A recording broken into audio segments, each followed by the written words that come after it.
Salam hər birinizə. Bu videoda mən sizə Passlib kitabxanasını göstərəcəm. Passlib kitabxanası bizim parollarımızı heşləmək üçün olan bir kitabxanadır. Gəlib burada bir dənə Python faylı yaradıram. main.python deyirəm adına.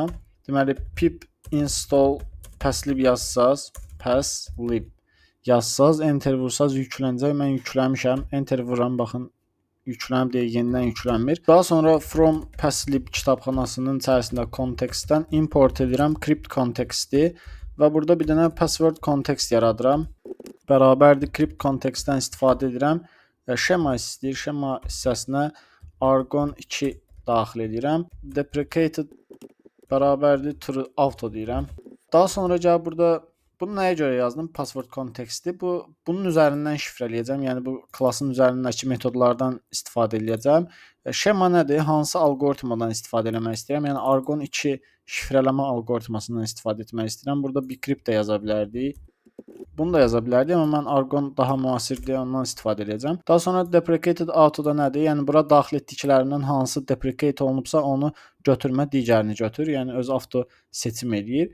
Gəlib indi deyirəm ki, my password bərabərdir. Bura bir parol daxil edirəm bu şəkildə. Daha sonra gəlib yazıram password kontekstin üzərindən .hash metodunu çağırıram.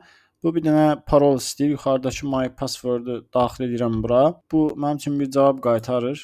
Yəni deyirəm ki, my hash password bərabərdir bu şəkildə olsun və print eləyəcəm. Şifrələnmiş parolumu da print eləyəcəm. Şifrələnməmiş parolumu da. İndi gəlib deyirəm Python main.python çalışdırsam, burada Argonun lazım olan paketləri deyəsən yüklü gəlməyib. Bunun üçün pip install passlib deyirəm və bunun qırağında kvadrat mötərizələrlə içərisinə argon 2 yazıram, enter vururam. Argon 2-yə aid olan paketlər var deyəsən, onlar yüklənməyib.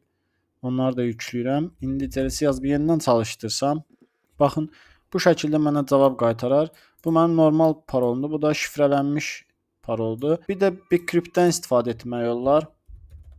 Bu şəkildə və bunu burada yazdım. Yenidən proqram çalışdırsam, burada nəsə bcryptin versiyasına əlaqəli bir xəta alıram. Mən burada requirements-da yazmışdım.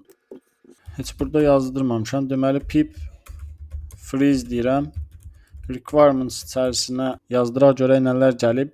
Argonu yüklədi. Heç burada bcryptin 5.0.0 versiyasıdır. Mən də Passlib kitabxanasından istifadə etmək istəyirəm, amma bcrypt bu versiyada Passliblə işləmir. Araşdırdığıma görə, yəni araşdırmalarıma əsasən belə bir nəticəyə gəldim. Ona görə biz bcryptin digər versiyasını yükləməliyik. Deyirəm pip install bcrypt 4.0.1 yazıram, enter vururam. Yəni bu versiya yüklənsin. Yüklənəndən sonra pip freeze deyirəm.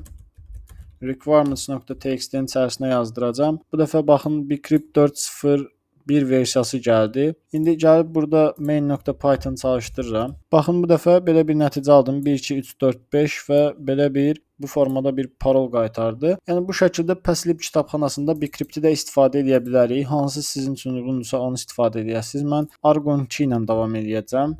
Yenidən çalışdırıram indi. Argon 2 ilə davam edəcəm, çünki bu daha müasirdir. 2015-ci ildə çıxıb. Bu şifrələməni qırmaq bcryptdən daha çətindir. Düzdür, bcrypt daha çox istifadə olunur, çünki köhnə bir sistemdir, şifrələmə alqoritmasıdır, amma bu da yenidir, yəni bu da təhlükəsizlik baxımından əla bir alqoritmadır.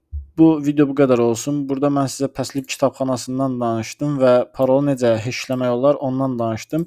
Növbəti videoda biz user modeli yaradacağıq və user modelində şifrəni normal bu şəkildə yox, heşlənmiş formada necə saxlamaq olar onu göstərəcəm. Növbəti videolarda görüşənədək kanalıma dəstək olmağı unutmayın.